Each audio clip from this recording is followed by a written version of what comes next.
Shalom, anak-anakku yang terkasih dalam Yesus Kristus.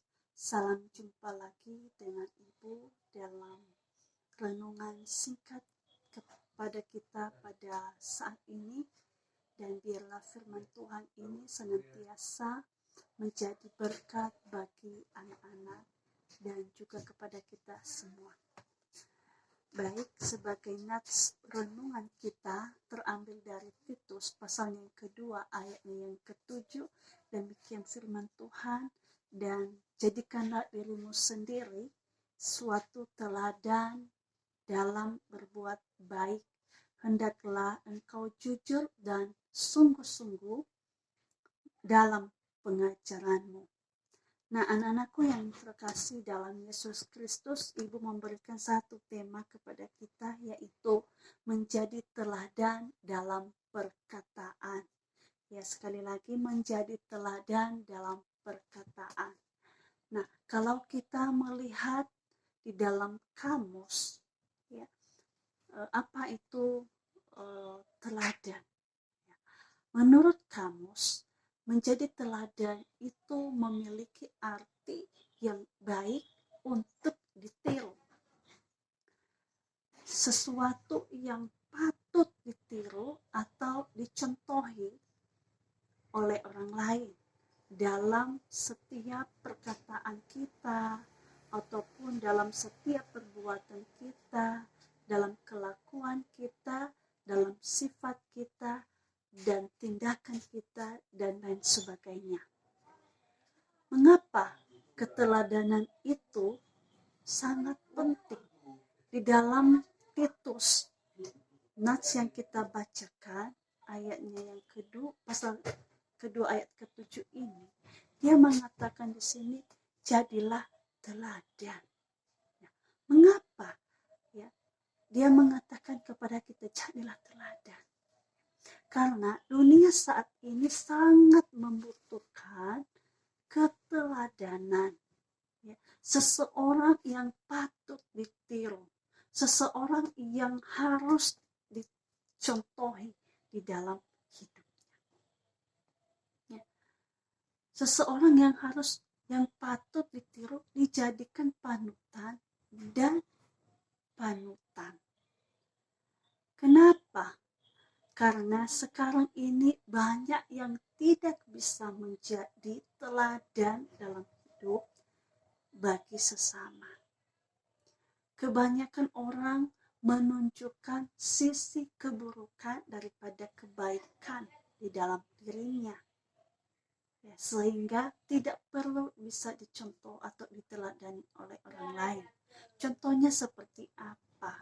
Itu seperti berkata sembrono atau berkata sembarangan, suka melawan kepada orang tua, suka melawan kepada guru di sekolah, suka mengeledek teman, suka menghina, suka mencaci maki, dan lain sebagainya. Contoh-contoh yang tidak perlu kita sampaikan.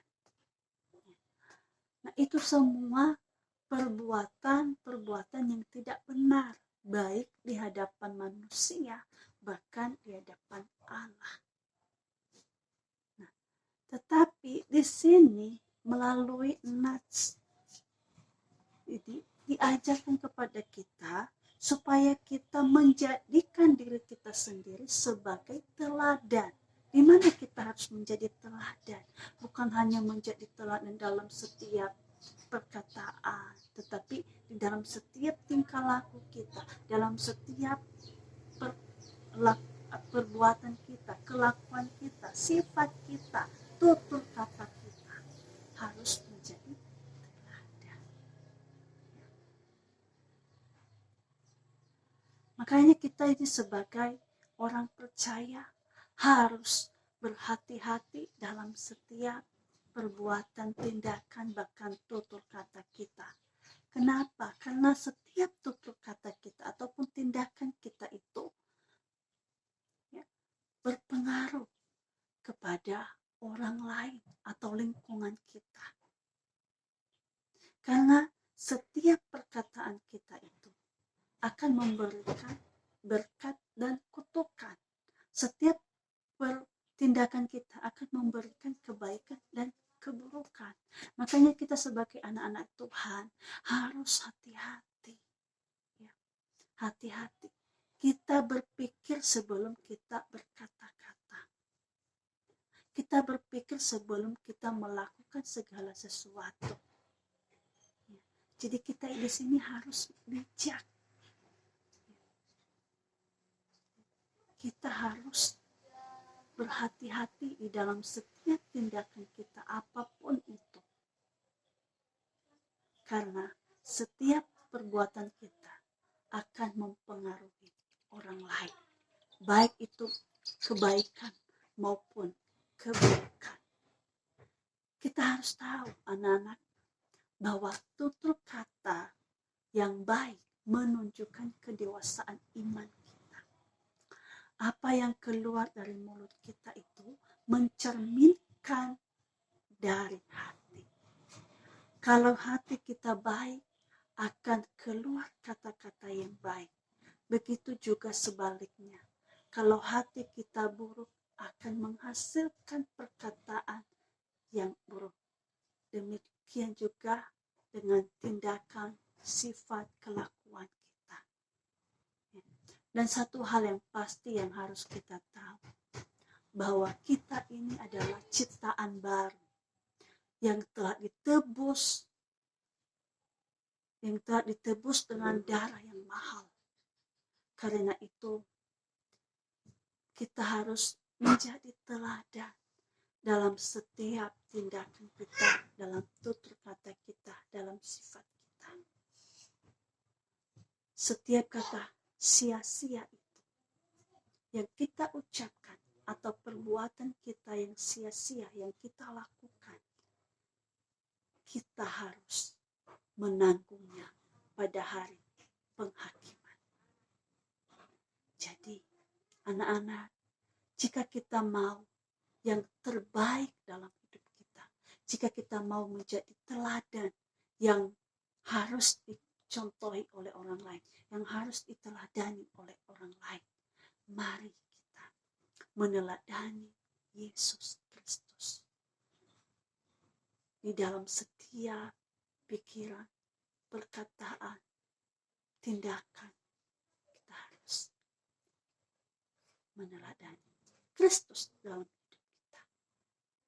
Kita tahu ketika Yesus dicaci maki, dia tidak mencaci maki. Ketika Yesus dipukul, dia tidak memukul. Ketika Yesus difitnah, dia tidak memfitnah orang. Demikian juga kita. Mungkin sekarang ini masalah yang kita hadapi berbeda. Mungkin itu anak-anak menghadapi rasa minder dengan orang lain karena banyak kekurangan. Mungkin itu kita dihina karena kita banyak kekurangan. Mungkin itu kita diejek oleh orang lain karena tidak memiliki semua yang kita inginkan. Apapun yang menjadi masalah,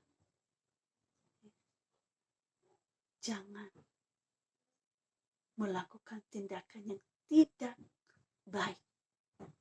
Jangan lakukan tindakan yang sia-sia. Tapi lakukanlah seperti apa yang Yesus lakukan.